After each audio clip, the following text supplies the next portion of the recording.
कल हमने bar graph पढ़े थे किस टाइप से बनाए जाते हैं, तो उसी से रिलेटेड ये एक्सरसाइज 3.3। तो देखिए फर्स्ट क्वेश्चन में ग्राफ, ये जो आपके किनारे बना हुआ है 3.3 ग्राफ बना हुआ है, इसको देख के आपको क्वेश्चंस के आंसर देने हैं। Use the bar graph figure 3.3। ये क्वेश्चन के नीचे कॉर्नर में बना हुआ है ना, ये वाला है। To answer the following question, इसमें के अंदर नीचे पेट एनिमल्स दिए हुए हैं, ठीक है। और वाई एक्सिस पर नंबर ऑफ स्टूडेंट दिए हुए हैं कि क्लास 7th के स्टूडेंट्स जो है, कौन कौन से स्टूडेंट्स कितने कितने पेट्स को, मतलब पालतू जानवरों को पालते हैं। जैसे पहले डॉग्स का दिया हुआ है तो वो 8 स्टूडेंट है। फिर कैट्स का दिया हुआ है तो वो कितने स्टूडेंट है, 10 है। फिर रैबिट्स है जो कि 2 स्टूडेंट है। और उसके बाद हैमस्टर्स, ये भी कोई पेट होता है। सर यस सर ये ग्राफ में करना है रजिस्टर में? ग्राफ में। ये जो ग्राफ बना है ना, ये तो आप ग्राफ वाले पेज पे बनाओगे, और क्वेश्चन के जो आंसर है ना वो लाइन वाले पेज पे लिखना है, ठीक है ना। ग्राफ कॉपी में करनी है पूरी एक्सरसाइज। फिर अदर्स है जो 3 है। सर यस सर इसमें जो क्वेश्चन आंसर होंगे इसके ग्राफ के, वो भी ना ग्राफ वाली कॉपी में करना है क्या? हाँ, वो भी उसी में करने हैं। ग्राफ वाले कॉपी में एक तरफ ठीक है। ग्राफ बने होते हैं, एक तरफ लाइन वाला पेज होता है ना, तो क्वेश्चन आंसर लाइन वाले पेज पे यस करने हैं सर, और ग्राफ पे ग्राफ बनाने यस हैं। Sir, yes sir. तो पहला इसका क्वेश्चन है, which is the most popular pet.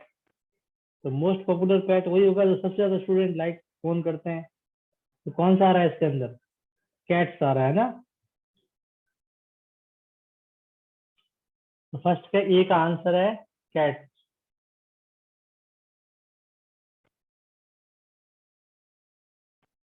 Second है, how many students have dogs as a pet. कितने स्टूडेंट्स के पास डॉग्स पेट के रूप में है। तो अभी देख लिया हमने। जो आप आवाज, क्वेश्चन आंसर करा रहे हो ईडब्ल्यू में बना। अभी शेड्यूल में सीधा आंसर लिख लो खाली। ग्राफ में घर में कर लेना बाद में, ठीक है। क्वेश्चन लिख के आंसर लिखना है। ग्राफ में तो दोनों लिखने हैं, क्वेश्चन और आंसर।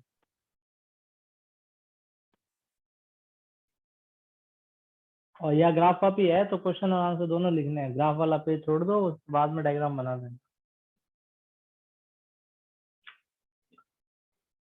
तो कितने स्टूडेंट के पास डॉग्स है, तो 8 स्टूडेंट्स।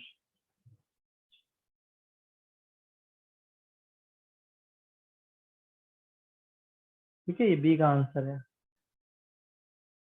ये तो फर्स्ट क्वेश्चन तो हो गया, इतना ही था, बस 2 ही क्वेश्चन पूछे थे। सेकंड क्वेश्चन, जैसे ग्राफ ऊपर बना हुआ है, read the bar graph which shows the number of books sold by book store during the 5 consecutive years and answer the following question. ये बार ग्राफ क्या शो करता है कि 5 सालों में एक बुक स्टोर पर, यानी किताब की दुकान पर इतने इतने बुक्स सोल्ड की गई। वाई एक्सिस पर नंबर ऑफ बुक्स दी हुई है 0, 100, 200। फिर यहाँ एक्स एक्सिस पर ईयर दिए हुए, जैसे 1989 में ये देखना पड़ेगा कितना है, ये लगभग 200 से थोड़ा सा नीचे है। 1990 में दे रखा है ना, इस टाइप से। तो कुछ क्वेश्चंस दिए हुए हैं, उनके आंसर देने हैं।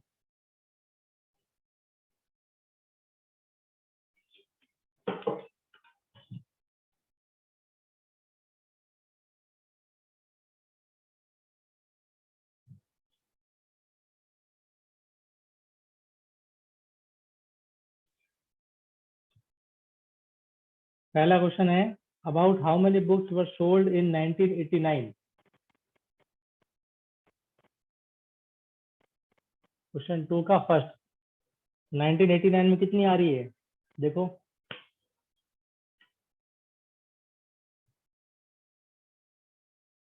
स्केल से मेजर करके देखना पड़ेगा।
तो 1989 में अपने देखते हैं ना, तो ये 200 से नीचे आ रहा है, तो ये है 179। ठीक है, तो देखो इन 1989 कितनी बुक्स है?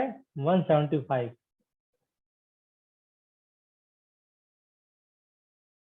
उसके बाद 1990 में ये 500 से जोड़ना नीचे तो 475 है।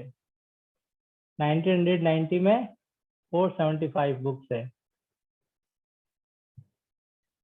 और इसने पूछा है 1992 में, तो ये भी 215। 225 हाँ 25। है ना, 225 बुक्स। ठीक है, ये फर्स्ट का ही आंसर है तीनों। तीनों के हैं। हाँ चारों फर्स्ट के के तीन। हैं। हाँ second, in which year were 475 books of sold? 475 कौन से बुक्स में सोल्ड हुई? 1990 में, लिखा भी हमने है ना, 475 बुक्स सोल्ड इन 1990। और 225 कब हुई? 1992। 225 बुक्स सोल्ड इन 1992।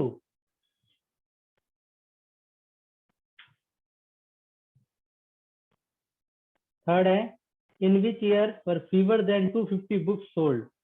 250 से कम कौन कौन से साल हुई? तो एक तो 1989 में हुई 1989। और एक 1992 में हुई है ना। इन 1989 एंड 1992 250 से कम हुई ना, 92 में 225 ही हुई है और 89 में 175 हुई है। Can you explain how you would estimate the number of books sold in 1989? 1989 में किस प्रकार से शो करेंगे? तो देखो ये एक तो 1989 में एक पूरा है और 3/4 पार्ट है, ठीक है ना। तो 3/4 पार्ट का मतलब 100 का गैप है ना, तो 100 का 3/4 कितना होता है? 75। तो आप लिखोगे इसके अंदर फोर्थ का answer, the number of books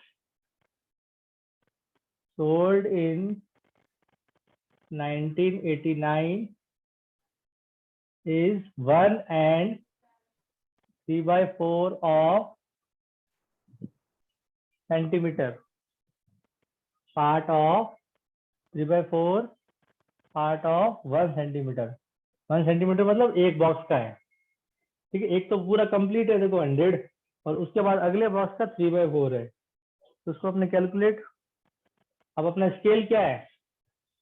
जो अपना स्केल है वो है, उसमें लिखा हुआ भी है देखो, 1 यूनिट बराबर 100 बुक्स। स्केल यानी 1 यूनिट बराबर 100 बुक्स। 1 यूनिट का मतलब यहाँ पर 1 सेंटीमीटर से है, एक बॉक्स 1 सेंटीमीटर होता है, ठीक है।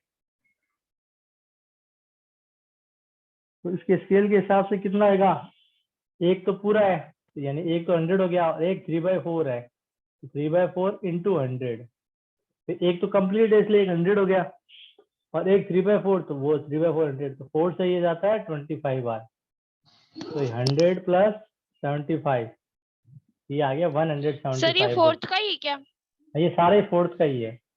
इसने Yes. पूछा कैसे आया 175 है ना, तो ये हमें बताना पड़ेगा कि एक तो बॉक्स पूरा आ रहा है और एक बॉक्स का 3/4 आ रहा है, ये उतार लो।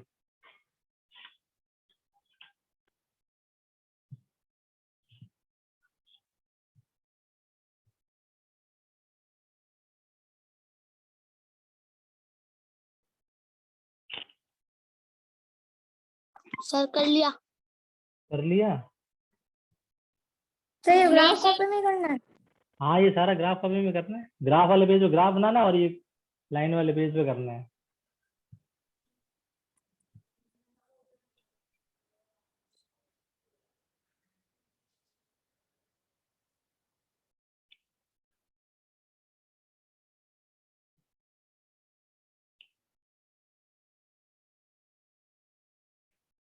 नेक्स्ट देखो, ये तो हो गया सेकंड। अब थर्ड क्वेश्चन में आपको ग्राफ बनाना है, ठीक है। थर्ड क्वेश्चन में क्या करना है, ग्राफ बनाना है।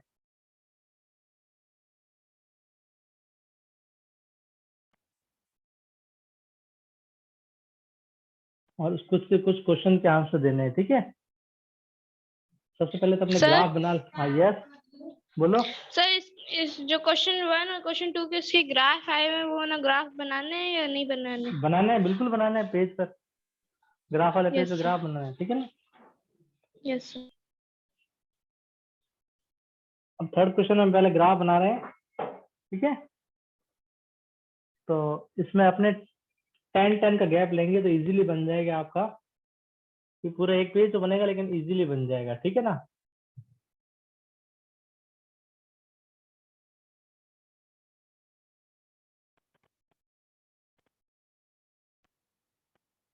यहाँ पर तो नीचे तो आएगी क्लास, ठीक है। नीचे क्या आएगी, क्लास। और यहाँ आएंगे नंबर ऑफ स्टूडेंट्स। यहाँ लिखना number of students y axis पे,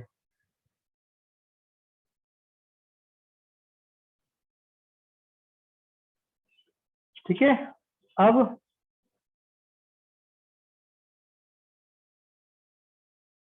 ये तो 0 होगा नीचे नीचे, ठीक है। फिर 10 से स्टार्ट करो, 10 की टेबल लिखनी है। 10 10 क्या, 10 20 30 40 50 60।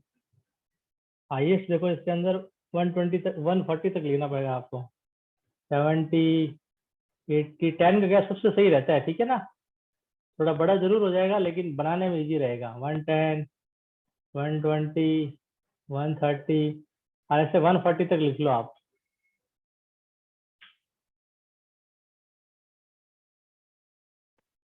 अब देखो पहला क्या है, 135। एक एक बॉक्स छोड़ के बनाना है। ये बॉक्स छोड़ देना है एक, फिर एक बार बनाना है। 135 कहाँ तक जाएगा, 130 और 140 के बीच में, इनके जस्ट बीच में। सर आपने स्टूडेंट लिखा है क्या? हाँ हाँ, नंबर ऑफ स्टूडेंट्स। सर इनमें कितना गैप छोड़ना है? एक एक बॉक्स पे एक एक नंबर लिखना है। 10 20, 10 की टेबल लिखनी है। जैसे आपका एक बॉक्स कंप्लीट हो जाए फिर 10 20 ऐसी टेबल लिखनी है। यहाँ पर यहाँ कुछ नहीं छोड़ना है, सिर्फ 10 की टेबल लिखनी है पूरी पूरी। फिर यहाँ एक बॉक्स छोड़ के एक बॉक्स बनाना है। जैसे ये पहला 135 का हो गया, ठीक है ना। ये 130 और 140 के बीच में आएगा। देखो एकदम बीच वाली लाइन थोड़ी गहरी होती है। ये 135 का है। ऊपर लिखना नहीं, और ऐसे बता रहा हूँ मैं आपको। और इसके अंदर आप लिखोगे 5th क्लास, तो अंदर लिख देना, चाहे नीचे लिख देना। आप इसके अंदर कोई ड्राइंग बनानी है तो ड्राइंग बना देना, आपकी इच्छा है। कई बच्चे ऐसे ड्राइंग भी बना देते हैं इस टाइप से, कुछ शेडेड कर देते हैं, वो आपकी इच्छा है। ऐसे करके, है ना। कलर से करना चाहो तो कलर से भी कर सकते हो, थोड़ा सुंदर हो जाता है ग्राफ। लेकिन जो भी करना ढंग से करना, नहीं तो इसके नीचे। फिर अगला है 120। सर ये वाली लाइन 130 तक है क्या? 135 तक है ये। 135 मतलब 130 से 5 ऊपर है ये, ठीक है। फिर ये 120 तक है। एक छोड़ के एक बनाना है। ये कितनी है, 120। ये कौन सी क्लास है, 6th क्लास।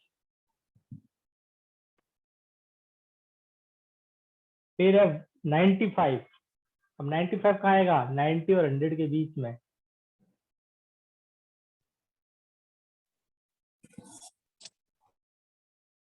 ये है 95, 7th क्लास।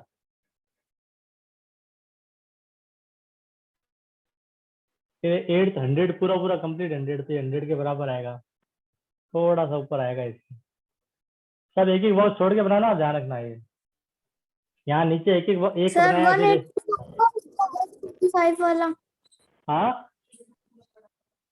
1 ये फर्स्ट वाला 180 से ऊपर है क्या? 180 तो कहाँ है बेटा, 180 तो है ही नहीं।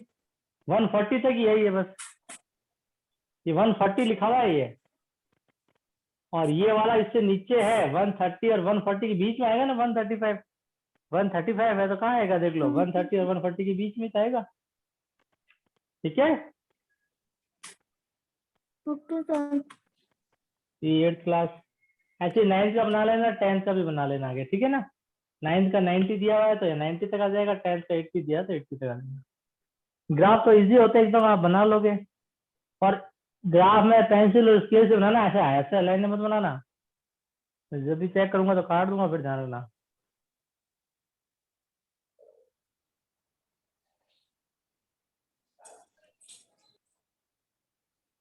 ये बाकी आगे वाले दो मैंने बनाए नहीं, आप लोग बना लेना, ठीक है ना। 9th और 10th तो वो रफ कर दो ये।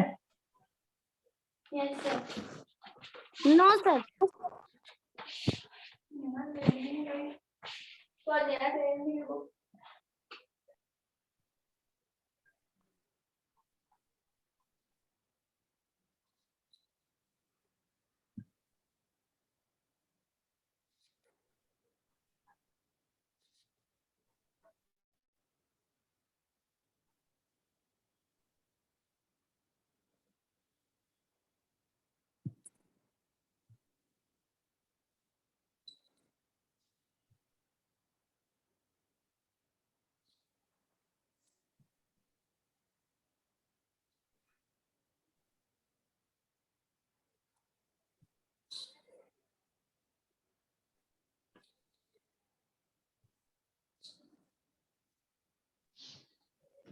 सर बना लिया। चलिए नेक्स्ट, अब से क्वेश्चन आंसर देखिए।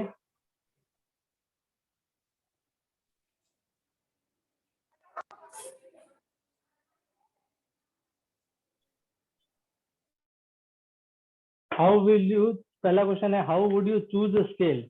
अब ये आपको उस पर करना है, लाइन वाले पेज। तो क्या कैसे चूज किया है, वी विल टेक स्केल,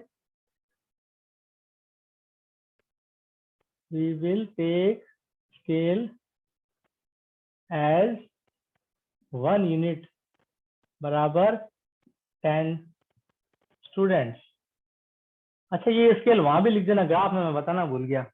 जो ग्राफ बनाओ ना, ये 1 यूनिट बराबर 10 स्टूडेंट, वहां ऊपर जरूर लिख देना कॉर्नर में, जैसे कल बताया था ना आपको, ठीक है। ठीक है सर। फिर बी का फर्स्ट है,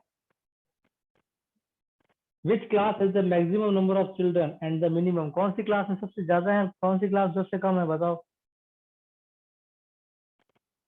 5th क्लास में सबसे ज्यादा है और 10th क्लास में सबसे कम।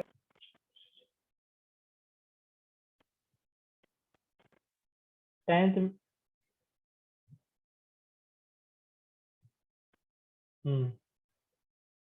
सही है।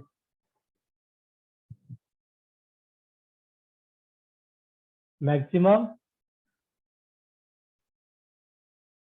Students is in 5th class and minimum is in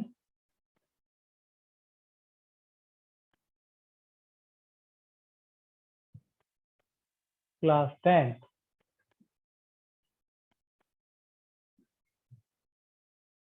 Has the performance gone down? Sorry. Find the ratio of the student of class 6 to class 8. Class 6 और क्लास 8 के स्टूडेंट का रेशियो निकालना है। तो क्लास 6 में कितने हैं?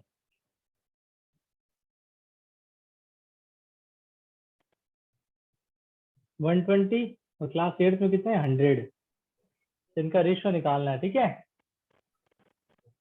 रेशियो ऑफ क्लास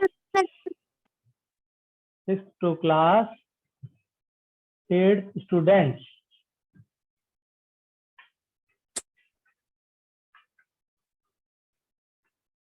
ठीक है। 6th में कितने हैं? सर ये आपने ग्राफ के बाद में कराया? हाँ ये उस ग्राफ, उसी क्वेश्चन के ग्राफ के बाद में ये 3:2 आएगा। देखते हैं। क्लास 6 से 120, क्लास 8 से 3:2 तो कैसा आएगा? 6:5 आएगा। तो सर आपने बी नंबर में क्लास 7th लिखा है क्या बाद में? हाँ ये 10th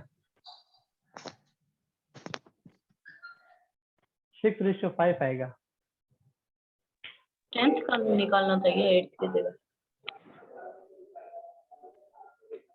6th और 8th के तो निकालना है यस सर। है ना? Yes sir. सर ये नीचे हाँ बोलो। लिखना है या उसके आगे से? उसके ये नीचे से लिखना है या आगे से जो आपने लिखवाया है? किसके नीचे से? किसके नीचे से? सर ये है ना 10 स्टूडेंट्स और उसके ना हाँ इसके नीचे लिखना है। तो ये तो एक आगे से लिखना है या नीचे से? ये एक आंसर है, फिर ये बी का आंसर उसके नीचे लिखना है। तो क्वेश्चन देखो ना बुक में अंदर, पहले ये तो ए का पूछा था तो ए का आंसर दिया, ये आंसर ए है।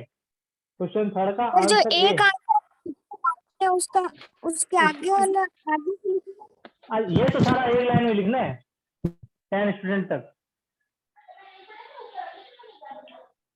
कैसे भी लिख लो। ये ए का आंसर है, ये बी के फर्स्ट और सेकंड का आंसर है।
ये उतार लिया सबने? Yes no sir. Sir no अभी तक सर। Yes sir. जल्दी उतारो फटाफट।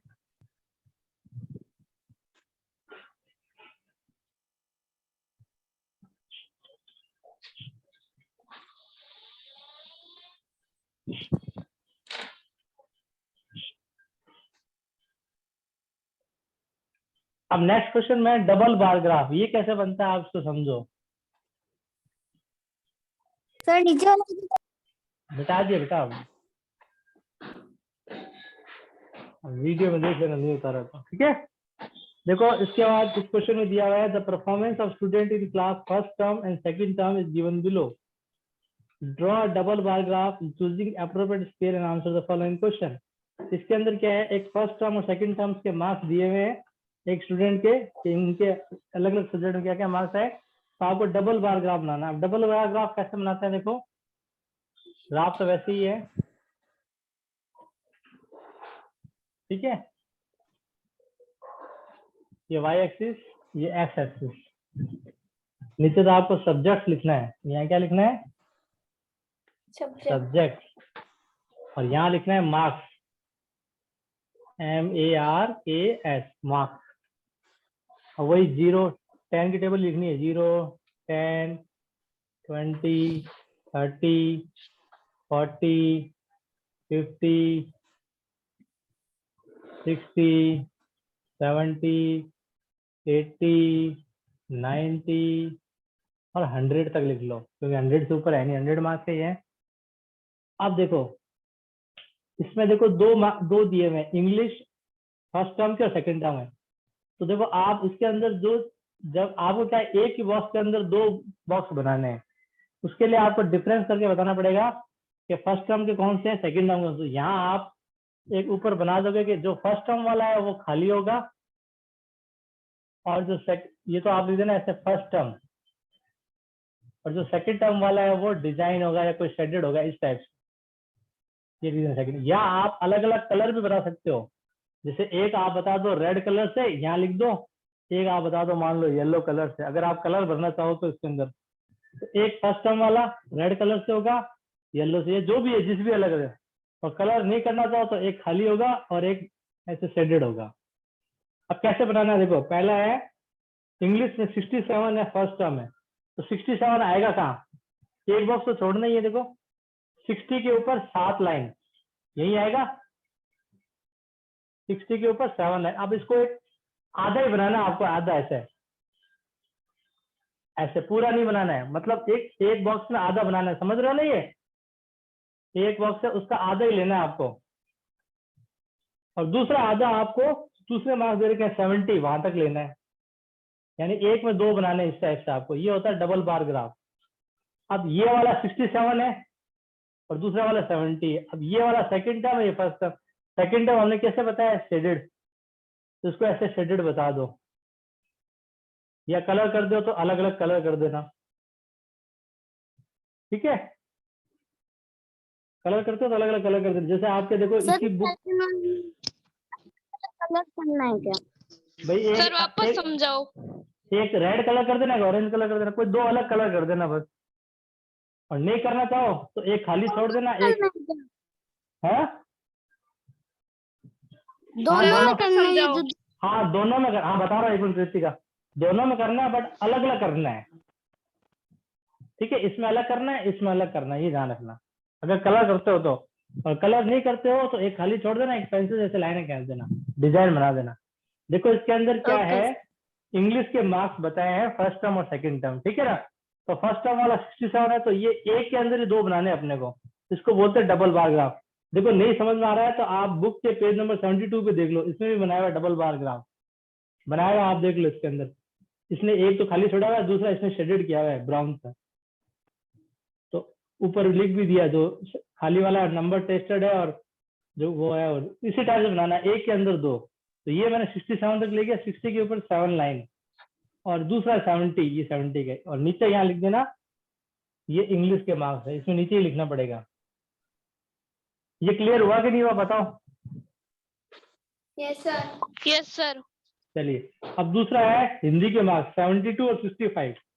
तो 72 मतलब 70 के ऊपर 2 लाइन, एक बॉक्स छोड़ के बनाना है। अब ये 72 हो गया, पतला सा होना इसके अंदर, ये 72 हो गया। उसके बाद दूसरा क्या है 65, तो 60 और 5 के यहाँ बीच में आएगा ये। अब इसको वाले को शेडेड कर दो। ध्यान रखना अगर जैसे आपने एक में मान लो कलर कर दिया तो फिर सब में वैसा ही कलर करना है, सब में अलग अलग कलर नहीं भरोगे, ध्यान रखना। जैसे मान लो इसमें आप रेड और ऑरेंज कलर भरते हो या रेड और येलो भरते हो, तो सब में रेड और येलो, रेड और येलो, और यहाँ ऊपर बताना पड़ेगा ये रेड होगा ये येलो होगा।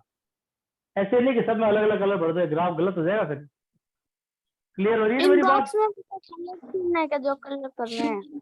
हाँ अगर आप कलर भरते हो तो ये रेड और ये येलो इस टाइप से, फिर सब में एक जैसे ही करना है। और नहीं करते हो कलर तो एक खाली छोड़ना, एक डिजाइन करना इस टाइप से। कुछ भी मतलब दोनों को अलग अलग बताना है, तो पता चल जाएगा ये आगे वाला फर्स्ट टर्म का, पीछे वाला सेकंड टर्म का। ऐसे बना लोगे सारे। Yes sir. Yes sir. अब इसके क्वेश्चन के आंसर दे देते अपने। पहले ये इतना सा बना के रख लो।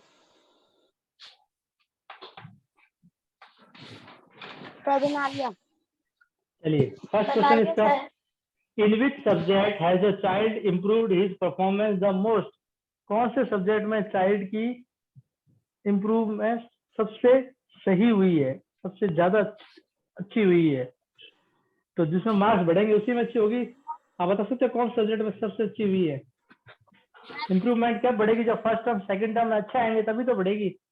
देखो इंग्लिश में 3 नंबर बढ़े हैं, हिंदी में तो कोई इम्प्रूवमेंट हुई नहीं, कम और हो गए उल्टे, छोड़ो। मैथ्स में 7 नंबर बढ़ गए, 88 से 95 हो गए। साइंस में तो 4 ही नंबर बढ़े हैं, और एसएसटी में 2 नंबर बढ़े हैं। तो सबसे ज्यादा इम्प्रूवमेंट किसमें हुई, किसमें हुई बताओ। हाँ मैथ्स में। आपकी भी मैथ्स में होनी चाहिए इम्प्रूवमेंट। मैथ्स अच्छा लगता है? Yes sir. Yes sir. हाँ बिल्कुल, मैथ्स सबसे इंटरेस्टिंग सब्जेक्ट होता है ना। तो फोर्थ का फर्स्ट का आंसर लिखो।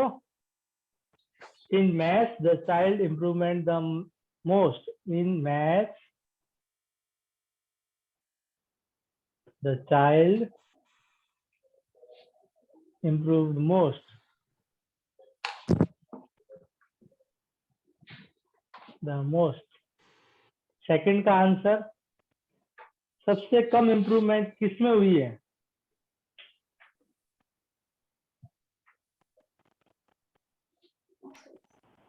किसमें हुई है बताओ? हाँ, इंग्लिश में 3 नंबर की हुई है बेटा। सोशल साइंस में हुई सबसे कम इम्प्रूवमेंट, है ना, 2 नंबर की हुई है। मैं हिंदी का तो अपने कह ही नहीं सकते, हिंदी में तो कम इम्प्रूवमेंट ही नहीं हुई है। लेकिन जिन जिन में इम्प्रूवमेंट हुई है, तो सबसे कम इम्प्रूवमेंट हुई है सोशल साइंस में। 2 नंबर का हुआ है ना improvement in social science. Improvement is list, सबसे कम 2 नंबर की हुई है। बताओ चाइल्ड के बाद में क्या लिखा है? Child improved, improved IMPROVED। Sir blood दिख रहा है। वो हो जाता है कई बार बेटा। Has the performance gone down in any subject? किसी सब्जेक्ट में परफॉर्मेंस गई, कम हुई है? हिंदी में हुई है ना? हिंदी में। हिंदी में। Okay sir. तो आप लिख लो हिंदी। ठीक है, तो यहाँ तक आप आज कर लो, बाकी अपने कल करेंगे। Yes sir.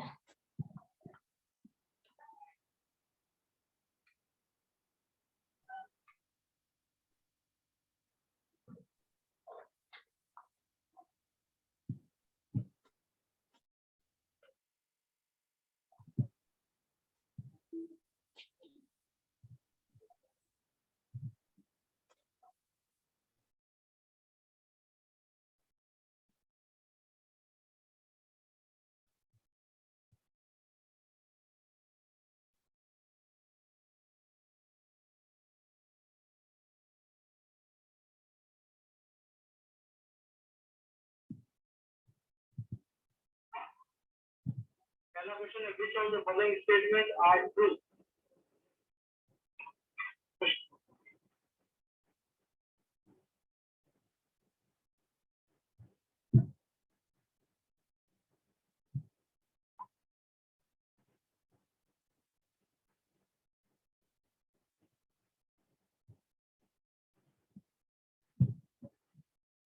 हो गया? Yes sir. ओके